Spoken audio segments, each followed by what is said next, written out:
Savannah Region is endowed with natural tourist sites. We have the largest game reserve in the country.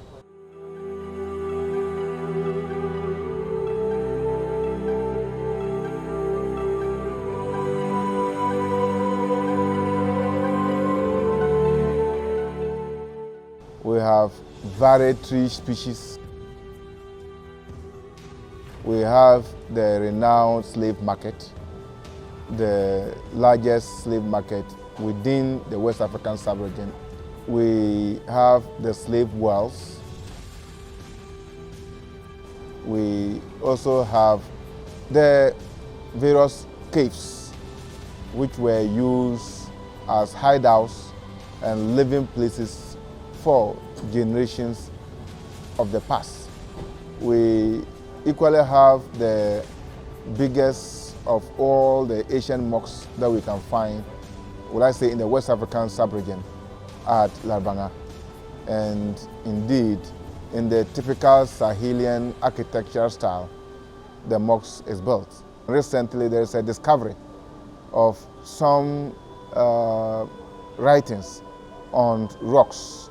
The writings are suspected to be Arabic writings, and those inscriptions or engravings on the various rocks at a community within the Klo traditional area is an interesting discovery which many professors and archaeologists are now working on to be able to decipher the true meanings of those writings.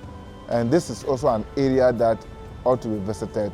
And when the revelations come and the interpretations are given, it will give us further in-depth as to the people who once lived in that area and what exactly they've etched onto the rocks. We have the old Bupe as the last burial point or the last point of Ndora Japa, and his mortal remains are interred at the cemetery of Ndora Japa at Old Bupe.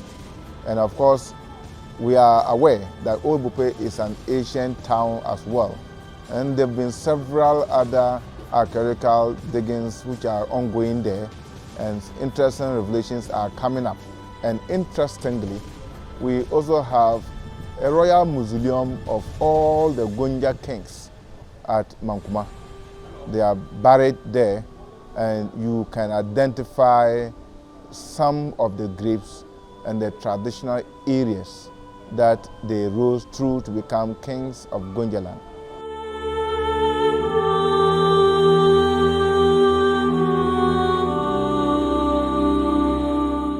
The Savannah region is also having this navigable black and white volta stretching for several kilometers. And it will interest you to know that in the early 1900s, the only means through which the colonial authorities could come from the southern part to the northern part was through the Volta River. Interestingly, the two rivers also converge, their confluence within the Savannah region.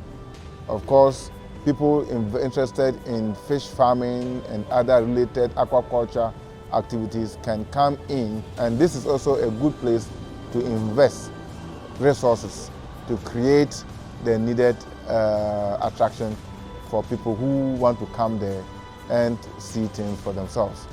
To get the best of retreats and get the best of natural feel and pleasure, you must visit Savannah. #Visit Savannah.